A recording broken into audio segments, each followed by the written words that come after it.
The battle between Donald Trump and the National Review is heating up. It's getting red hot.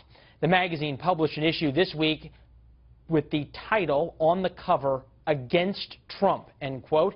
And Trump, as you might imagine, has been fighting back. Joining us now, Fox News media analyst, host of MediaBuzz, Howard Kurtz. Trump's been fighting back is the only way he knows how, which is bare fists on Twitter, saying very few people read the National Review, calling it a failing paper, saying it is sad, it's lost its way, circulation is way down, its influence is way down. At some level, though, for Trump, is the idea that he is being taken on by the National Review good for him? Yeah, well, absolutely, because National Review is still very influential on the right. At the same time, Trump has made his whole living in this campaign going up against the media elite. He can paint National Review as a bunch of conservative intellectuals who aren't in touch with the people the way he is. And it's ironic because I sat down the other day with Donald Trump, Leland, and asked him about why he seems in recent weeks to be spending less time calling journalists and commentators and pundits losers and idiots. And here's what he had to say. Journalists treating you with some new respect because they think you may win. Not all, but they're treating me with great respect. A lot of them, I tell you, the Wall Street Journal has been terrific. They've really changed their views, and I've gained a great respect for some of the people in the Wall Street Journal. Some of the others have really changed their views, and rightfully so. I'm not saying it from my standpoint, Howie. I'm saying, you know, look, we've done a good job. Time magazine wrote one of the most beautiful cover stories that I've ever had. Dare we say contrite a little bit by Mr. Trump, or at least happy at this point.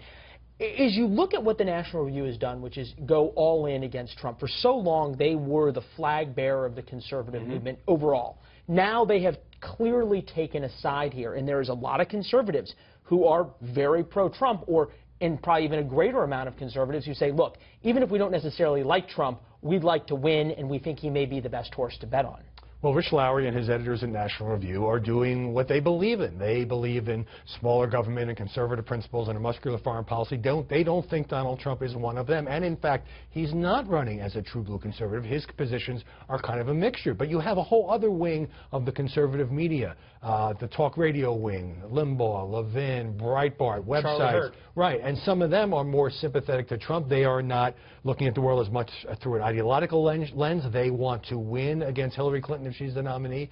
So we're seeing here the National Review taking sides, mounting almost a political campaign by getting all these other writers and going on TV and so forth. But as you said, I think it doesn't hurt Trump because a lot of the people who love Donald Trump feel like the conservative establishment, and now includes the conservative media establishment, hasn't heard them, has let them down. Trump speaks to that working class constituency. And he can use the National Review as more and further proof of his outsider qualifications. They may not like me, but I'm fighting for you. There you go. Well, that's certainly been what he's done. You may make that a campaign slogan coming up. All right. So not only did you talk, of course, to Donald Trump, you talked to Ted Cruz, and that's coming up with Senator Ted Cruz. MediaBuzz, 11 a.m. and 5 p.m. Eastern tomorrow. MediaBuzz, don't want to miss it. You can also check out Howie's latest column on the Trump National Review flap. Great analysis in that. Just head to foxnews.com/opinion.